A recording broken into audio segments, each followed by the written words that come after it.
Hey everybody, it's Shaman Sister Sin, and you're listening to the Meditations and More podcast brought to you by BetterHelp.com and LittleShaman.org. That's me, Little Shaman. Today I wanted to talk to you about exploring your vulnerability to becoming entangled in narcissistic relationships. This is something a lot of people would like help with, so I thought we could talk about it on the show today. Now, I want to preface this by saying that regardless of what you may uncover about yourself, nothing in your history or any vulnerability you might have somehow excuses the narcissistic person's behavior or absolves them from responsibility for themselves and their actions. Ever. They are manipulative by default, misrepresenting themselves, often very convincingly, and nothing excuses or mitigates that behavior. Nothing. This is about understanding yourself, so let's make sure we're clear about that. Understanding the narcissist is very important. Understanding yourself is more important. It is often said that narcissists target people, and this is very true. They target people who have things they don't have or who they believe might be able to give them what they want. It's also true that one of these labels will probably fit most people that they're going to come in contact with. And to that end, they run the same game on everybody. It's the only game they have. It's all they know how to do. The thing is, it's not successful with everybody, and many times by examining ourselves, we can find the thing or the things that have made us susceptible to this game in the first place.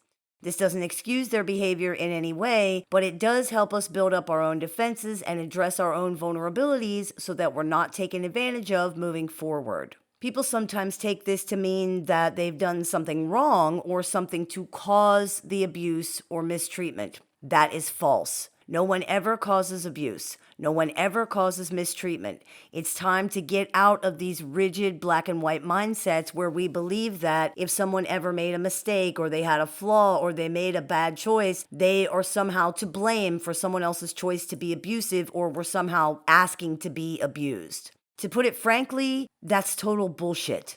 It can be difficult to look at these things even when we haven't done something wrong, but if we're too defensive to learn about ourselves, we can't grow. Narcissists are 100% solely responsible for their own actions and choices, but so is everybody else. If we can't explore where we could have made different choices, we can't protect ourselves. That is what this is about.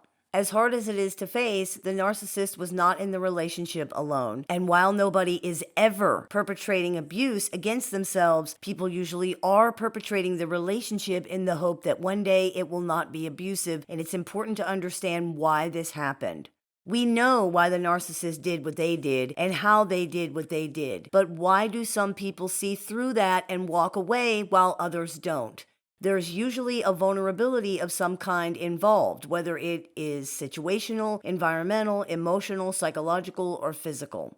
For example, sometimes a person with strong, healthy boundaries will find themselves in a vulnerable situation, like grieving the death of a loved one or going through a divorce. If an unhealthy relationship came along at any other time, they would have had no trouble rejecting that relationship, but because they're in a vulnerable situation, they do not do so. They then find themselves entangled in an abusive relationship that they are finding it very hard to get out of, and understanding how they were vulnerable in the first place is a big step toward doing so.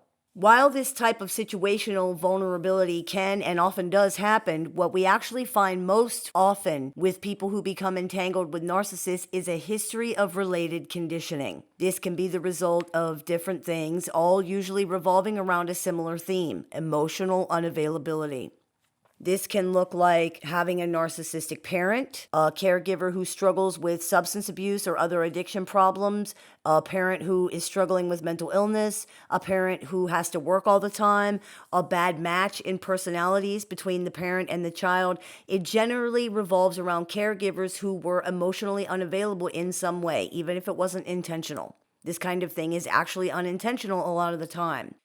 This type of socialization creates love-starved people who are unsure of their worth, who are unsure of their place in loved ones' lives, who struggle to validate themselves, who believe they need to perform in order to be loved, who believe it's their job to take responsibility for the entire relationship as well as the other person, and who are often very vulnerable to the no-holds-barred intensity that is the state of many narcissists, particularly in the love bombing or what is known as the idealization phase of the relationship. People who were love starved or emotionally neglected as children can be very susceptible to love bombing, even if consciously they don't realize why. Love bombing is the narcissist's most potent aphrodisiac, and it's very powerful. Whereas someone else might be wary of or even put off by the intensity of the courtship presented by the love bombing narcissist, people who have been love starved and emotionally neglected may find it intoxicating and exciting. It feels like the love they've been waiting for, where they are the sole focus of another person's attention, where they are the most important thing in somebody else's life. In the love bombing phase of the relationship are usually the first red flags. They may be subtle, but they are almost always there when we look back. If a person has some boundary awareness, they may notice boundary violations such as jealousy, demanding too much of their time, and persisting with unwanted or inappropriate attention, but they ignore or justify these things, chalking them up to the intensity of the relationship and the narcissist's feelings for them. If they don't have boundary awareness, they might have a feeling that something's not right, or it seems like it's too much, it's too fast, it's too intense, and things like that, but it will not be enough to dissuade them. People who have not been raised with an understanding of boundaries might actually feel rejected by someone having boundaries or when trying to create boundaries themselves, even if they are not narcissists. They were socialized to believe that enmeshment is love and that boundaries are threatening. So it may be very difficult for them to create or understand what healthy boundaries between people look like. And without boundaries from either person, because narcissists generally have no understanding of boundaries either, the relationship with a narcissist can become very intense very quickly. Instead of being seen as dangerous and unhealthy, it's seen as wonderful, as amazing. It's too good to stop. It seems too perfect to put the brakes on. It literally seems too good to be true. And unfortunately, it literally is. All of this conspires to create an extremely difficult situation. The person, fueled by their own fantasies, conditioning, unaddressed wounds, and unaddressed needs, on top of the love bombing from the narcissist, becomes entangled very deeply, very quickly. How could you not? It's called love bombing for a reason. It's disorienting and engulfing. So if someone does not have a healthy understanding of boundaries or the ability to regulate and curate their own internal experiences, it's very easy to get sucked in completely very fast. Believing they've found the love of their lives, people often jump into the relationship head first, even in situations where they don't know the person very well at all. It's not long before the facade starts to crack, and the depth of the narcissist's struggles, often even with just basic day-to-day living, start to be revealed. These cracks may be small at first, but they are usually very defined. Being a human being with eyes and ears and a brain, it's impossible not to notice that the narcissist is also a human being who also has flaws and makes mistakes. This is intolerable for the narcissist, who cannot take the shame of being seen as imperfect. The perfect relationship is now ruined. Because they can take ownership or accountability for nothing, the fall of the relationship is blamed on the other person in acts of overt aggression and hostility, or it is acted upon but not spoken about, causing the narcissist to behave differently but not to articulate why, in acts of passive aggression and hostility. The devaluation of the relationship, and therefore of the other person, has begun. In this stage of the relationship, people with healthy boundaries and a strong sense of agency who were still involved in the relationship would generally understand that something is going on with their partner to cause this behavior, regardless of whether they're being blamed or not. People without healthy boundaries who have been conditioned to believe that relationships are solely their responsibility to manage, or that they're responsible for other people's feelings and behavior, will generally assume or believe when they're told that they are the problem. The narcissist is happy to have a partner who will take the blame and is often disgusted by the perceived imperfection in the other person who they believed was perfect before now. This is nothing but projected self-hatred, but for someone who looks to the narcissist instead of inward for validation, the pain caused by this fall from grace is extreme. Those who are unable to validate themselves can be destroyed by a relationship with a narcissist because they have put the responsibility for their self-worth into the hands of a person who values nothing. They can become obsessed with trying to prove their worth to the narcissist in a desperate attempt to convince the narcissist and themselves that they have value. But the narcissist values nothing. They recognize nothing. They appreciate nothing. It has nothing to do with the other person at all. This is often the pattern being played out in these relationships, and we can trace it back most of the time to how someone was socialized by their caregivers. Not always, but an overwhelming majority of the time. When someone has an unaddressed wound in their history, they will find themselves playing out the same kind of relationships over and over again, trying to address that wound. For example, if someone has a history of feeling unimportant, rejected, abandoned, invisible, of being neglected, of being abused, of needing to perform for love, then when the validating attention they craved from the narcissist is taken away, this triggers that conditioning to take over, and they will work as hard as they can to get it back, incorrectly assuming or believing when they're told that the narcissist's behavior is about them, that they have somehow caused the other person to take the good things away. We often find that this is linked to an old, unarticulated, and usually unacknowledged wound attached to the idea that if someone's caregivers do not consider them or their feelings important or valuable, they have no importance or value.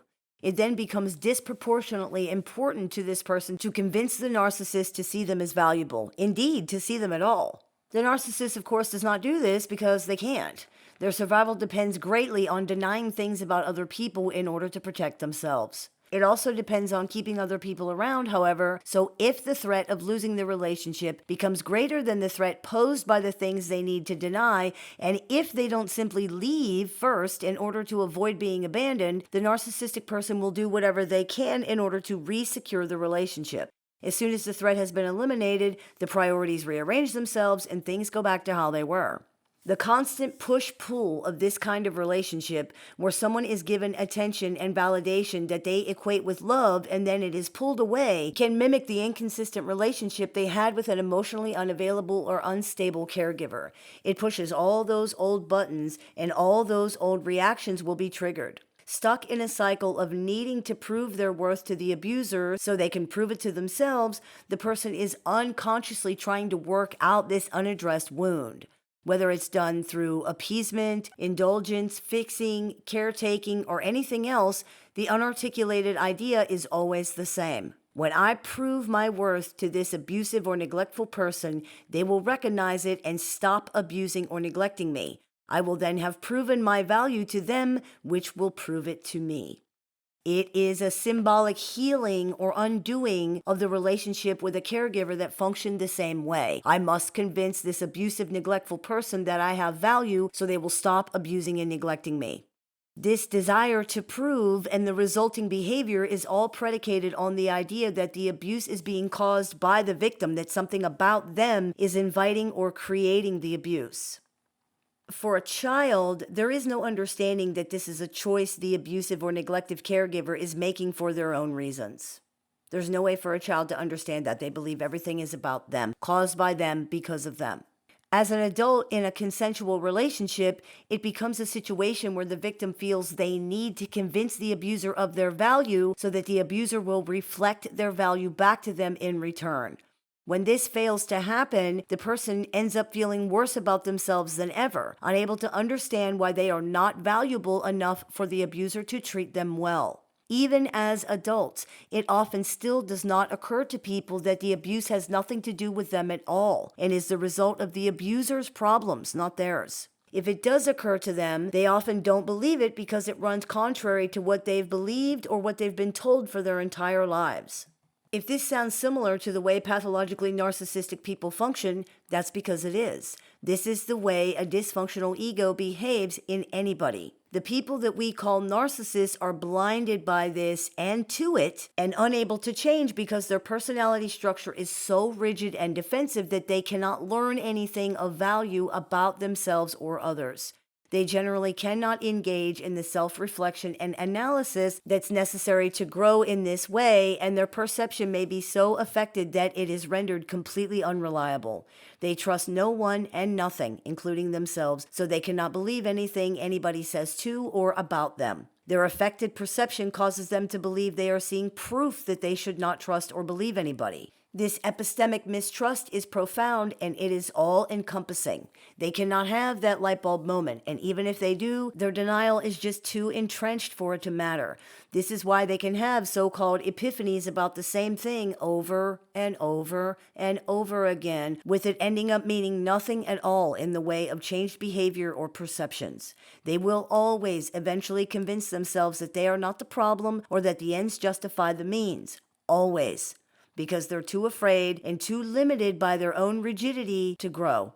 Existence of any other kind does not seem possible for them, and even if it were, they don't seem interested in pursuing it, probably because they're too afraid. But for you, it does not have to be that way.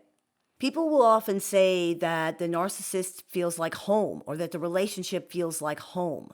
This is very telling, and when we explore someone's history, we almost always find out why. People who become entangled with narcissists often have been subjected to the same kind of conditioning and socialization that narcissists themselves were subjected to. Abuse, neglect, enmeshment, being forced to take responsibility for other people, gaslighting, invalidation, parentification, prohibited from creating boundaries, prohibited from creating an independent identity, scared or threatened into not trusting themselves, and much, much more. Any relationship with any narcissist generally follows these same patterns and will almost always trigger the same reactions. In the case of narcissistic caregivers, it might even be the same person this whole time. In order to explore our vulnerabilities to narcissistic relationships, we have to examine our beliefs about ourselves and the world and where these beliefs came from. You are likely to find that much of this is rooted in outdated coping mechanisms that, as an adult, you don't need anymore, or in beliefs and conditioning that other people instilled in you which are false. Remember that familiar doesn't mean good. Familiar just means familiar.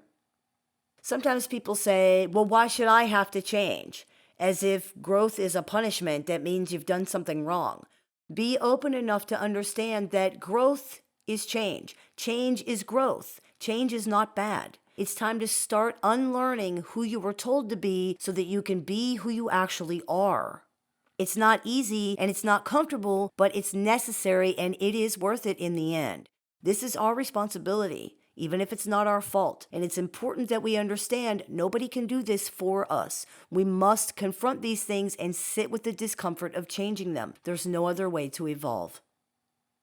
I hope this clears a few things up for you. As always, I look forward to your comments, questions, and suggestions, so please keep those coming. I take appointments online, over the phone, via text, via messenger, via email, and through Skype worldwide. So if you're interested in speaking with me one-on-one, you can visit littleshaman.org and click the Book an Appointment tab to do that. I teach workshops a few times a month, so if you're interested in seeing what we're running right now, you can visit littleshaman.org to do that as well. You've been listening to the Meditations and More podcast brought to you by betterhelp.com and littleshaman.org. That's me, the Little Shaman. May the Great Spirit bless you and have a wonderful day.